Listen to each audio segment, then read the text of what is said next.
So now we have on the program our lovely nutritionist Lily Soutter. Welcome to the show, Lily. Hi. How are you? Good, thank you. So you're going to be showing us another healthy, delicious, nutritious recipe, aren't you? Because just because it's a festive season, it doesn't mean we have to go crazy on the bad stuff. Absolutely. Do you want me to show you the recipe first and then give some tips about staying healthy over Christmas? You can tell some tips first, actually. Okay, cool. So as you were saying, sort of, my big ethos is to live a life in balance, and Christmas is there to have fun, and food is there for enjoyment as much as it's needed for nourishment. But obviously there are a lot of parties and dinners and nights out that happen, and it can be all too easy to overindulge. And as I was saying, it is important to have fun, but for some that can take its toll on their waistline, and then people end up in January going on this sort of dreaded January diet, which isn't always sustainable. So I guess I've got three areas which I think is really important to focus on, just to have a little bit more balance over Christmas. Number one is pretty basic, but it's just to have breakfast, even on Christmas Day. It sounds really simple, but there's a lot of research showing that breakfast eaters tend to have more of a balanced diet. They don't sort of snack unnecessarily throughout the day. They tend to be they have a lower BMI, and if they're overweight, they can lose weight more quickly if they eat breakfast. So it's just really good for appetite control and preventing overeating throughout the day. My second tip is also maybe to focus on the amazing healthy foods that are there within the Christmas meal, such as turkey. It's actually really healthy. If you're going for turkey breast, it's a pretty lean meat. It's full of protein. We need protein to maintain our fat-burning muscle mass, so to keep metabolism high. It's also very rich in a component called tryptophan. It's probably one of the richest sources of tryptophan that you can find. And that is the precursor to our happy hormone serotonin, which is really cool. Obviously the festive veg is really important and can be really tasty.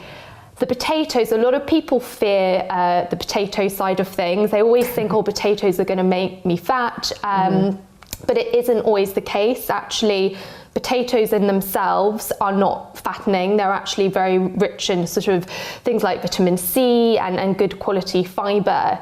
It's more what you're putting the potatoes with. So if they're drenched in butter and like duck fat, that is probably more duck fat. But it's probably more what's going to lead to the weight gain than the actual potato themselves. And we know that sort of low carb diets, there's no difference between the efficiency of low carb and low fat diets. So don't fear the potatoes.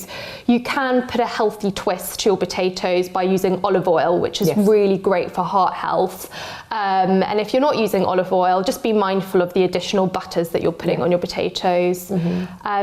My last tip, obviously, I think it's probably one which I get asked about a lot, but it comes to parties and alcohol.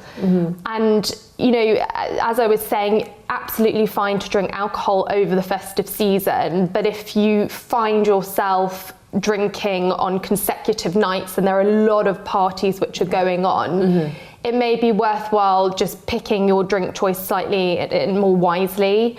So probably the worst offenders when it comes to alcohol are things like beer and wine and cocktails. They often can be around sort of 250 to 300 calories per drink. Wow, that's a lot. Which is a lot, especially with the wine, because we no longer get served sort of small wine glasses. We always give in large glasses, and wine isn't ridiculously unhealthy. It's just the quantities. You get a bucket load, of course. Absolutely, and it's even with cocktails, the average cocktail has around 25 grams of sugar, which is our maximum intake of free sugars per day, which comes from sort of caster sugars and honeys, is around 25 grams. That's all we can have, and you find that in one cocktail. So it's just, as long as you're aware of it, you can moderate. So with clients, the top drink choice, I would say, if you're going to be drinking a lot, maybe something along the lines of gin or vodka, which is a clear spirit. It's got about 65 calories per shot, which you could have 3 of those and not be even near to the same calories as a beer or a glass of wine.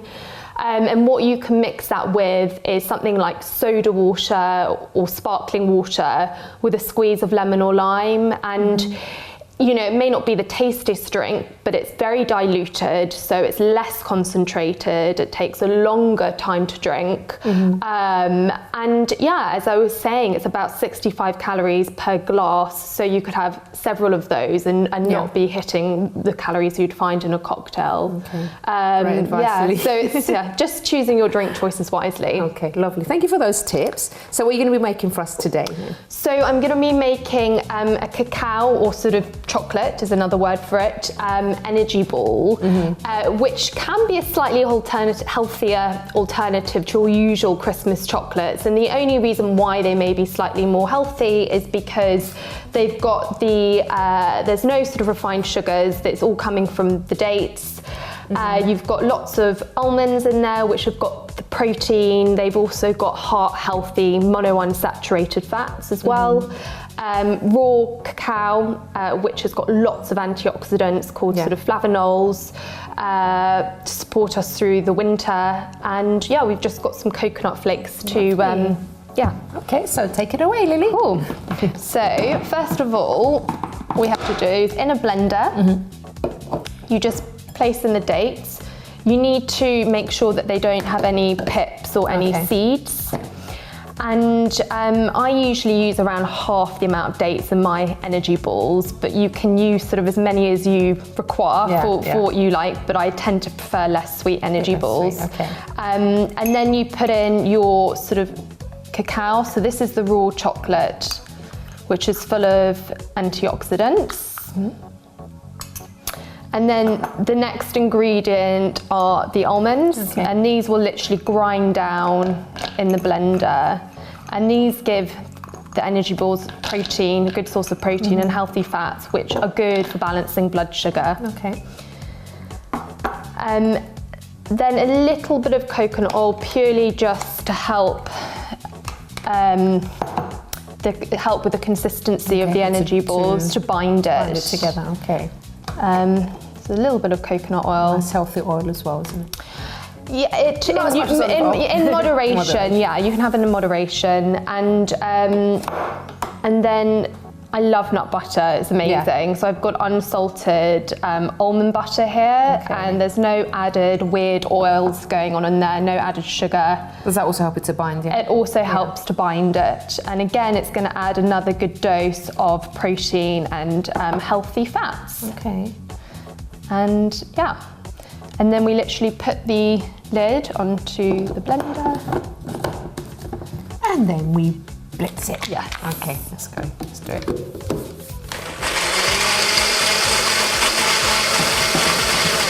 Is that the right consistency? Yeah, perfect. Okay. Great, so now I'm just going to make them into energy balls. So you literally just get some of the mix and you just mold it in your hands into a ball. It will feel a little bit greasy, but it's going to set in the fridge. And so once it's in its ball shape, you can then decorate it with some coconut. It smells lovely. Yeah, absolutely. And the fact that it's a little bit greasy will help the coconut stick. And then just place it on a plate. It's a little snowball. Absolutely, and then you just leave it in the fridge to set. Lovely. And here's some you made earlier. Okay, so that's how they look like, and these are nice and firm now and everything. So absolutely lovely, brilliant. Okay, we'll try one later. Thank you so much, Lily. Something nice and healthy. But just before you go, we do have a few questions from our viewers for you. So this person is asking, this was a question we had actually before the break. My skin is so dry and awful during the winter. Are there any foods I can eat that will help? I've been using special creams, but want to know if there's anything else I can do.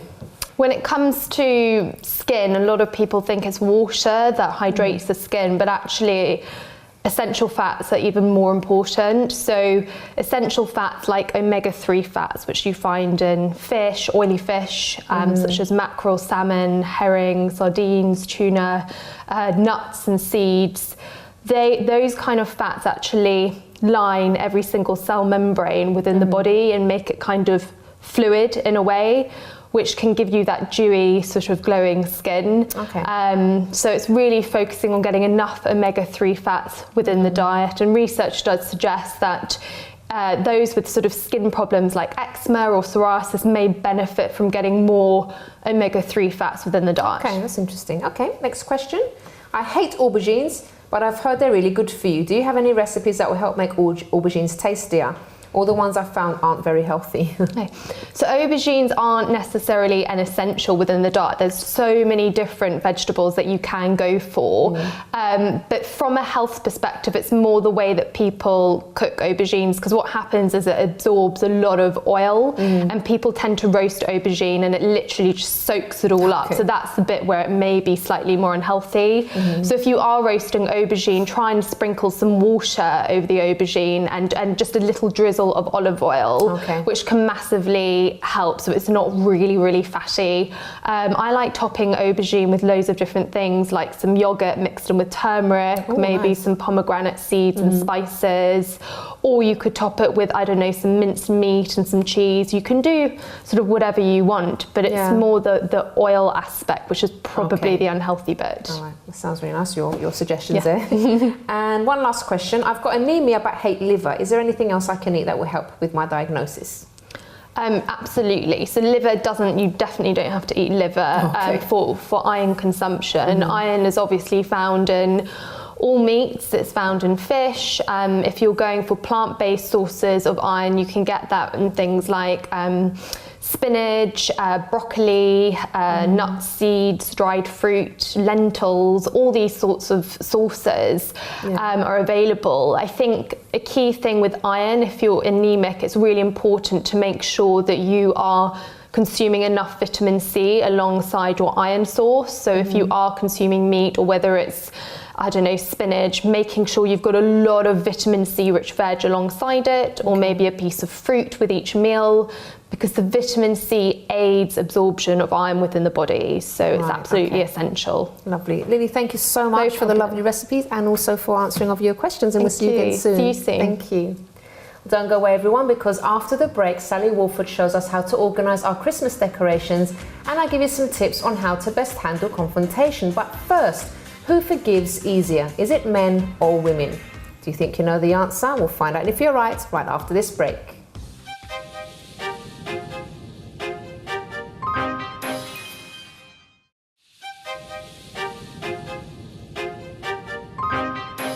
Welcome back to the Chrissy B Show, everyone, where today we've been talking all about confrontation. Now, before the break, I asked you who forgives easier. Is it men or women? The answer is actually women. According to Science Daily, men have a harder time forgiving transgressions. However, this changes significantly depending on how empathetic